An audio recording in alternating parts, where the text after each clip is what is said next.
L'alimentation de votre chien ou de votre chat pourrait s'avérer beaucoup plus saine que la vôtre.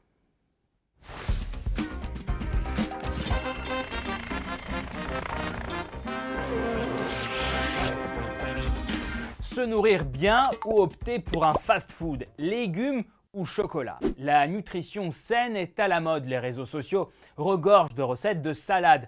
Mais au fond, ce sont eux que les gens prennent pour de l'intox et préfèrent liker les pubs où il y a quelque chose de plus sucré à grignoter.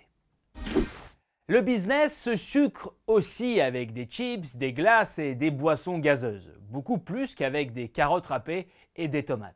Plus de sucre, de sel, des arômes artificiels et des colorants. Un emballage fantaisie et le tour est joué.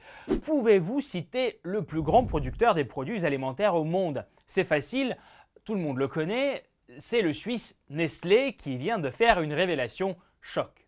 Il a avoué que la plupart de ses produits ne peuvent pas être qualifiés de sains, sauf la nourriture pour bébés et pour les animaux.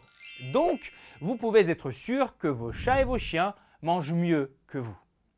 Chez Nestlé, on a conclu que 70% de tous leurs produits ne pourraient pas recevoir la mention « bonne nourriture ». Ils auraient pu aussi avouer que la Terre est ronde. Ça aurait fait plus d'effet. Ils le disent eux-mêmes, 96% de leurs boissons sont malsains. Les bonbons et les glaces, ça fait 99%. Heureusement que 82% de l'eau Nestlé nous est pas nocive. 82%. Et les autres, 18%.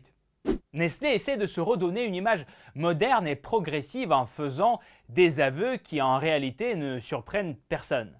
Mais dans les faits, rien ne va changer. Des emballages biodégradables, certes, mais avec les mêmes slogans du genre « pour toute la famille » ou encore « petit déjeuner idéal » qu'on va continuer à s'acheter en risquant la diabète. Bon, si le cacao un peu trop sucré avec beaucoup de calories vous fait peur, pensez plutôt aux accusations de la multinationale dans l'exploitation des enfants et la complicité du trafic des êtres humains.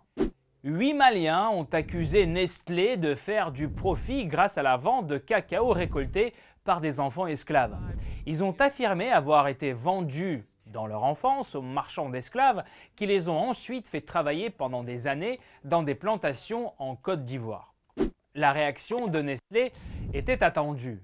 Ils sont contre le travail forcé et l'esclavagisme, mais cette action en justice ne résoudra rien, bien sûr. En fait, c'est un peu comme avec la bouffe malsaine. On est résolument contre, mais très honnêtement, on ne pourra jamais rien y faire.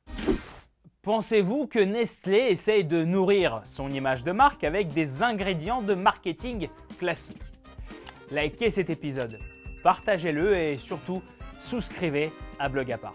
Ciao, bye.